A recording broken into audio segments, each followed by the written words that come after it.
ஆண்டவராகிய இயேசு கிறிஸ்துவின் நாமத்தில் அன்பின் வாழ்த்துக்கள். இந்த நாளின் தியானத்துக்கு தெரிந்து கொள்ளப்பட்ட வேத பகுதி லூக்கா எழுதின சுவிசேஷம் 21வது அதிகாரம் 36வது வசனம்.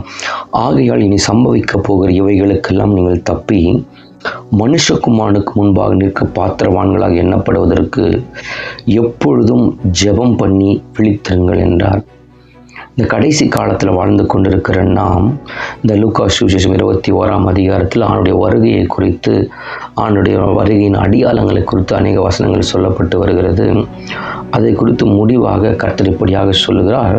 ஆகையால் இனி சம்பவிக்க போகிற இவைகளுக்கெல்லாம் நீங்கள் தப்பி ஆண்டோட வருகையில் எடுத்துக்கொள்ளப்பட்டு ஆண்டோருக்கு முன்பாக நிற்க வேண்டும் என்று சொன்னால் நீங்கள் எப்பொழுதும் ஜெபம் பண்ணி விழித்திருக்க வேண்டும் என்று கர்த்தர் நம்மளுக்கு ஒரு கட்டளையாக பிறப்பிக்கப்பட்டிருக்கிறது.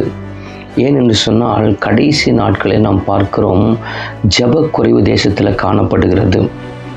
ஒரு காலத்தில் ஜெபத்தில் வைராக்கியமாய் ஜெபித்த ஆட்களெல்லாம் இன்றைக்கி பின்மாற்றத்துக்கு நேராக பின்வாங்கி போயிருக்கிறாங்க.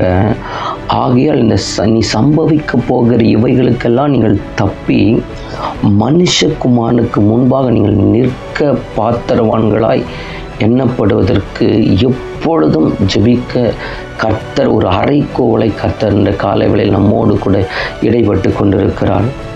1 பேதுரு 4ஆம் அதிகாரம் 7வது வசனம் இப்படியாக சொல்லுகிறது, ஜெபிக்கிறதற்கு நாம் ஜாக்கிரதையுள்ளவர்களாக இருக்க வேண்டும். ஏன்னு சொன்னால் எல்லாவற்றுக்கும் முடிவு சமீபமாக இருக்கிறது. ஆகையால் தெளிந்த புத்தியுள்ளவர்களாக இருந்து ஜெபிப்பதற்கு நீங்கள் ஜாக்கிரதையுள்ளவர்களாக இருங்கள் என்று அப்போஸ்தலனாகிய பேதுரு எழுதுகிறார்.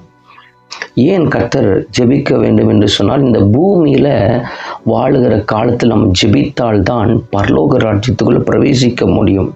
மனுஷகுமாரனுக்கு முன்பாக நிற்க வேண்டும் என்று சொன்னால் பூமியில் நாம் ஜெபிக்க வேண்டும். வாழுகிற ஒவ்வொரு நாளும் ஜெபிக்க வேண்டும்.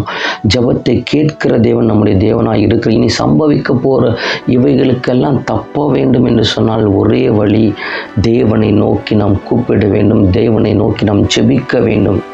ஜெபம் இல்லையேல் ஜெயம் இல்லையேல் ஜெபமற்ற கிறிஸ்தவ வாழ்க்கை, வெற்றியுள்ள வாழ்க்கை வாழ முடியாது. உண்மையாக தேவனை நோக்கி யாரெல்லாம் ஜெபிக்கிறாங்களோ ஒரு வெற்றியுள்ள வாழ்க்கை வாழ கர்த்தர் உதவி செய்கிறார். இனி சம்பவிக்கிற போகிற இவைகளுக்கெல்லாம் நீங்கள் தப்பணும். 7 வருடங்கள் அரசாட்சி வரப்போகிறது. அந்தி கிறிஸ்து ஆட்சி வரப்போகிறது. 3 வருஷம் உபத்திரவ காலம், அடுத்த 3 வருஷம் மகா உபத்திரவ காலத்துக்குள்ளாக நாம் கடந்து போகிறோம். கிறிஸ்துக்குள் மரித்தல் முதலாவது எழுந்திருப்பார்கள். பின் உயிரோடு இருக்கிற நாம் ஆண்டவரோடு கூட எடுத்துக்கொள்ளப்பட்டு எப்பொழுதும் இருக்க வேண்டும் என்று சொன்னால் நாம் வாழ்கிற ஒவ்வொரு நாளும் எப்பொழுதும் ஜெபம் பண்ணி விழித்திருக்கலாய் நாம் காணப்பட வேண்டும். ஏன் என்று சொன்னால் அன்னைக்கு அநேகருக்கு ஜெபிக்க தெரியல, சாக்கு போக்கு சொல்லிக்கொண்டு ஜெபிக்க மறந்து விடுகிறார்கள். ஆகவே நாம் நேரம் கிடைக்கும் போதெல்லாம் நேரத்தை ஒதுக்கி நாம் தேவனிடத்தில் எப்பொழுதும் ஜெபிக்கிற பிள்ளைகளாய் காணப்பட வேண்டும் என்றுதான் தேவன் எதிர்பார்க்கிறார். நீ சம்பவிக்க போகிற எல்லா உபத்திரங்களுக்கு, பஞ்சங்கள், கொள்ளை நோய்கள், இவைகளுக்கெல்லாம் நீங்கள் தப்பணும். பூமி எதிர்ச்சிகள் தப்பணும். வரப்போகிற அழிவுக்கு நீங்கள் தப்பி ஆண்டவர் வருகையில் காணப்பட வேண்டும் என்று சொன்னால் இப்பொழுது நீங்கள் ஜெபிக்க ஆரம்பிக்க வேண்டும். ஒருவேளை இதற்கு முன்பாக நீங்கள் ஜெபிக்கவில்லை என்று சொன்னால் ஒரு காரியத்தை நீங்கள் இன்று முதல் செய்ய துவங்கள். ஆண்டவரை நோக்கி எப்பொழுது ஜெபிக்க ஆரம்பிங்கள். நமக்கு ஆண்டவராகிய இயேசு கிறிஸ்து நமக்கு மாதிரி.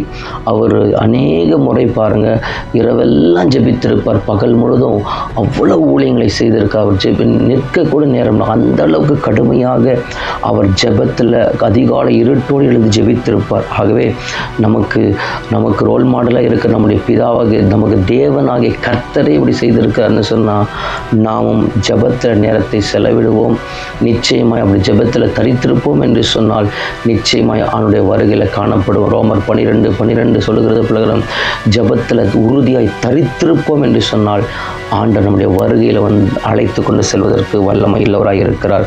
ஜெபிக்கலாம். சர்வ வல்லமை இல்லங்கள் அன்பின் பரலோக பிதாவே, அப்பா பிதாவே, இயேசுவின் நாமத்தில் உம்முண்டை வருகிறோம். இந்த நாளில் தகப்பனே, கர்த்தாவே, இனி சம்பவிக்க போகிற இவைகளுக்கெல்லாம் நீங்கள் தப்பி மனுஷகுமாரனுக்கு முன்பாக நிற்க பாத்திரவான்களாய் எண்ணப்படுவதற்கு எப்பொழுதும் ஜெபம் பண்ணி விழித்திருங்கள் என்று சொல்லியிருக்கிறீங்கப்பா.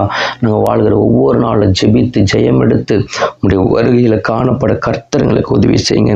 ஒருவர்கள் இதுவரைக்கும் ஜெபிக்காமல் இருப்போம் என்று சொன்னால் அந்த பிள்ளைகளை தட்டி எழுப்பி ஜெபிக்க உதவி செய்யுங்க. இயேசு நாமத்தில் ஜெபிக்க நல்ல பிதாவே, ஆமென்.